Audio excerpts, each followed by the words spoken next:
दोस्तों, भारत की संस्कृति और परंपराओं में ये विश्वास है कि कुछ चीजें दूसरों को देने से घर में गरीबी आती हैं।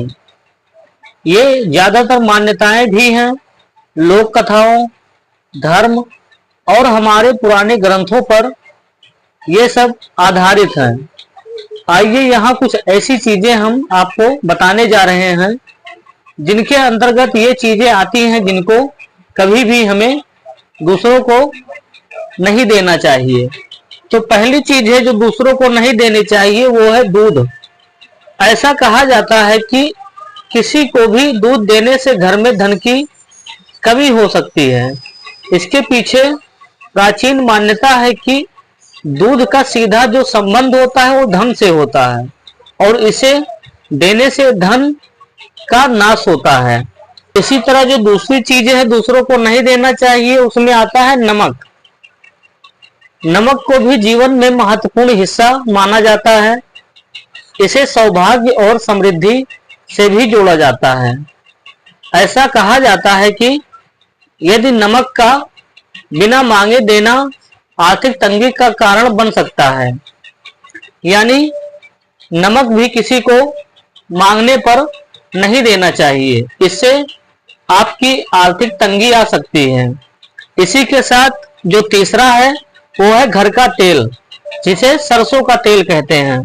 खासकर सरसों का तेल जो होता है इसे किसी को देना या उधार देना अच्छा नहीं माना जाता है, शुभ नहीं माना जाता है। इसका भी संबंध घर की आर्थिक स्थिति और समृद्धि से माना जाता है। ऐसा कहा जाता है कि तेल के साथ परिवार की समृद्धि भी दूसरे के घर चली जाती है। तो हमको सरसों का तेल भी दूसरों को मांगने पर नहीं देना चाहिए। इसी के साथ जो चौथा चीज है वो है चावल। चावल जो हम खाते पीते हैं, चावल को भी धन धान्य से जोड़ा जाता है। ऐसा माना जाता है कि इसे बिना वजह या मांग के देने से घर में गरीबी आ सकती है। ऐसा माना जाता है कि चावल देने से घर बरकत और संपन्नता में कमी आती है और वो अपने घर से दूसरे घर में चली जाती है। जिनको हम चावल दान देते हैं हमारे घर की संपन्नता उनके घर में चली जाती है। इसी तरह दोस्तों जो पांचवी चीज है दूसरों को मांगने पर नहीं देना चाहिए वो है हल्दी। हल्दी का इस्तेमाल शुभ कार्यों में भी किया जाता है और इसे खाने में भी प्रयोग किया जाता है। हल्दी को भी देना कुछ मामलों में अशुभ माना जाता है क्योंकि इसे भी सुख शांति और समृद्धि से जोड़ा जाता है। इसे देना घर की बरकत में कमी ला सकती है। तो प्राचीन मान्यताओं के अनुसार हमको हल्दी भी दूसरों को नहीं देनी चाहिए क्योंकि हल्दी भी संपन्नता का एक प्रमुख कारण होता है। इससे घर की समृद्धि और संपन्नता धन दौलत दूसरे घर में चली जाती है।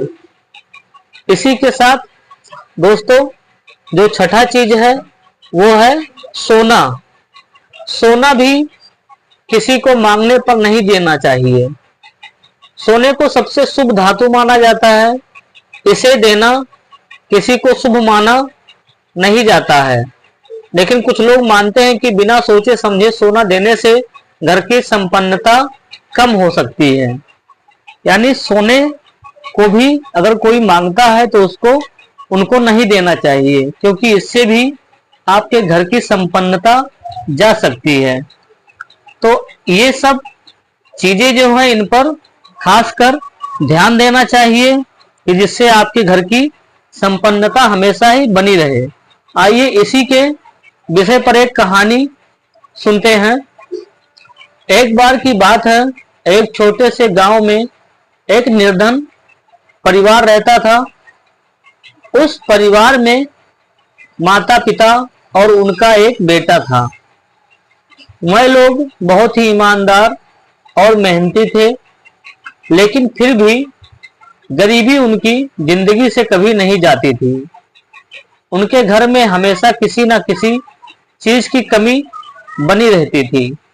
एक दिन गांव के एक वृद्ध व्यक्ति ने उस परिवार से कहा, तुम्हारे घर में हमेशा गरीबी इसलिए है क्योंकि तुम बिना सोचे समझे उन चीजों को दूसरों को दान दे देते हो जो तुम्हारे लिए सबसे ज्यादा महत्वपूर्ण है। इसलिए अगर तुम चाहते हो कि तुम्हारे घर में बरकत और समृद्धि आए तो कुछ चीजें दान देने से पहले सोचो। उस व्यक्ति की बातों को सुनकर उस परिवार ने निर्णय लिया कि वह बिना सोच विचार के दूध, नमक, तेल, चावल, सोना और हल्दी जैसी चीजों को दूसरों को नहीं देंगे। धीरे धीरे उन्होंने यह देखा कि उनके घर की आर्थिक स्थिति सुधरने लगी और उन्हें कभी भी किसी चीज की कमी महसूस नहीं हुई। दोस्तों, इस कहानी का मेन संदेश ये है कि हमें दूसरों की मदद जरूर करनी चाहिए, लेकिन कुछ चीजें ऐसी हैं जिन्हें देने से पहले सावधानी बरतनी अवश्य चाहिए। हालांकि यह केवल एक मान्यता है और इसका वैज्ञानिक आधार नहीं है, लेकिन सबसे महत्वपूर्ण बात यह है कि इंसान को अपने कर्मों पर ध्यान देना चाहिए, क्योंकि कर्म ही भविष्य का निर्धारण करती हैं। दोस्तों, यदि वीडियो में दी गई जानकारी आपको अच्छी लगी है तो वीडियो को लाइक कर दीजिए और चैनल को सब्सक्राइब कर लीजिए। चलिए फिर मिलेंगे इसी तरह से एक इंटरेस्टेड कहानी के साथ एक नई जानकारी में।